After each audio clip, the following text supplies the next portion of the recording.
This is question 6 from the 2020 summer set of exams, June set of exams from Cambridge International, and it's paper 1-1. You can find a link in the description below that I'll give you an image of this question, so I recommend you try it before looking at my solutions. This question is about functions. I've wrote out here fx equals a half x minus a, whereas the question actually wrote a little more confusing. Instead of an equals, they had a semicolon and an x. Sorry, instead of the brackets, they have a semicolon and an x, and instead of an equals, they have an arrow. That's just a more common way we write functions when we're dealing with like modern algebra, linear algebra. Whereas it will behave just like this for all your questions. So feel free to always think of something wrote like that as something wrote like this. It will make no difference to you at this point. In fact, it will make no difference at any point if you understand what's going on. Okay, part A, it asks, given that GG2. So first of all, what on earth is GG2? That'll be our first question. Sorry, this equals 10. Then it tells us the inverse of f equals 2. I'll write that here. We'll deal with that in a minute. Equals 14. The inverse f when x equals 2 equals 14. Find the values of a and b. So what does this GG2 mean basically? So it really, I'd much rather wrote like this, g of 2, where it shows much more clearly whatever's in this bracket in front of the g goes here. So really, we can rewrite this as g of, and what's in front of the bracket is a 2. So we get, put a 2 here. We get 3 times 2 is 6 plus a b, and that's what. If we just do g of 2 first and leave it inside this bracket, this still equals 10. Now, what does this mean? Whatever's inside the bracket goes here. So this becomes 3 multiplied by 6 plus b. And plus another b, and that equals 10. That's what this is telling us to do. It's telling us to do the g function twice. So do the g function once, g of 2 looks like this, and then put whatever your answer was into the g function again. That's what gg means. And we can clean this up a little bit. We get 18 plus 3b plus b equals 10. We get 4b's equals 10 minus 18. Take 18 from both sides. We get b is equal, let's see, that's minus 8 divided by 4. Divide both sides by 4.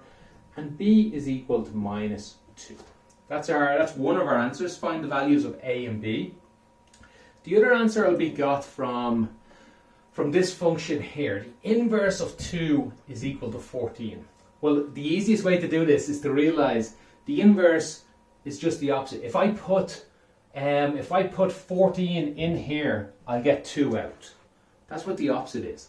If you put 2 in, I'm not sure what you get out, but I know if I put 14 in, I'll get 2 out, because they just told me what it is backwards.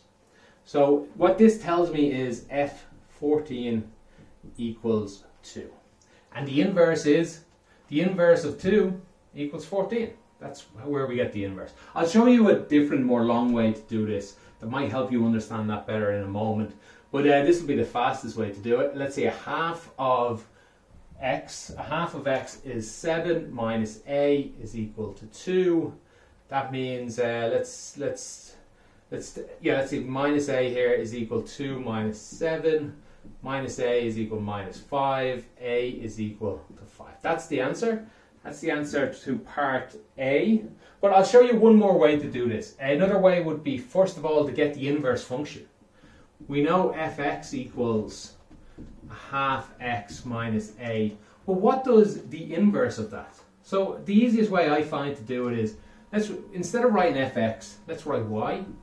The reason we write y is just it's easier than writing fx every time. Okay, instead of y being here and x being here, let's switch them. That's what the inverse is. So let's go ahead and do this now. X is equal a half y. You're not allowed to do this whenever you want or anything. This is only to find the inverse. So that's it. Once I've switched it, this is now the inverse function right here. But we always want to have y on its own, because that's how we write functions. That's how we write gx, fx, things like that. So let's get y on its own. Let's add a to both sides, x plus a. And we'll put, no, let's leave it this side. I don't want to confuse anyone. Let's switch them around. A half y equals x plus a. I didn't really change anything there. Sorry, I'm getting very messy there. I'm writing fast.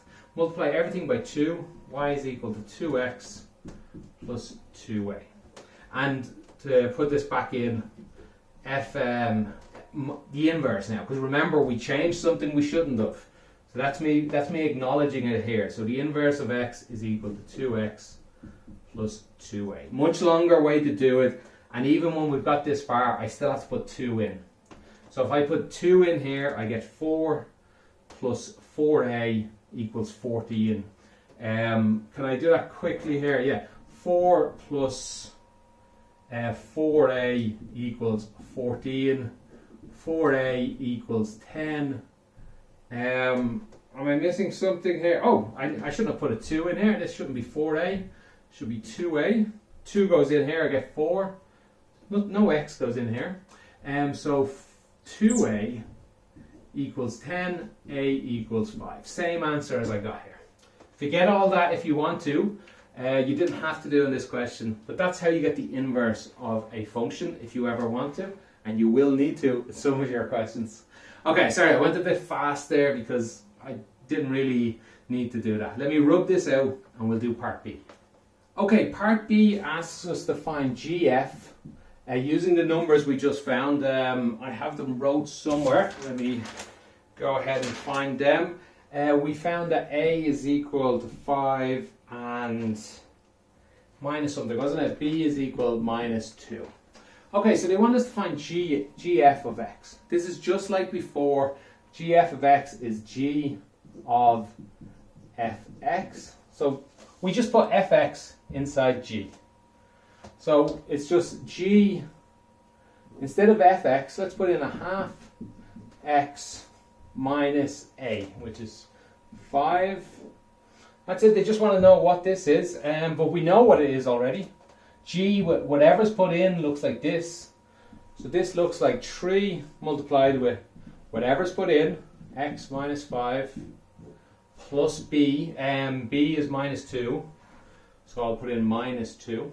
And that's it, that equals this, equals this, equals this. We can just clean this up. That is equal 3 over 2, x minus 15 minus 2. That's equal to 3 over 2, x minus 17. Let me just double check. Yeah, that's the answer I got when I did it out earlier. That's it. That's the answer to that question in the form of cx plus d. So in this case, c would be 3 over 2, and plus d would be minus 17. So that's it. That's full marks to this question. If you have any questions, I went pretty fast on some bits there. Let me know in the comments, and I'll try and expand on anything, and I'll try and help you out. Thanks for watching, and have a great day.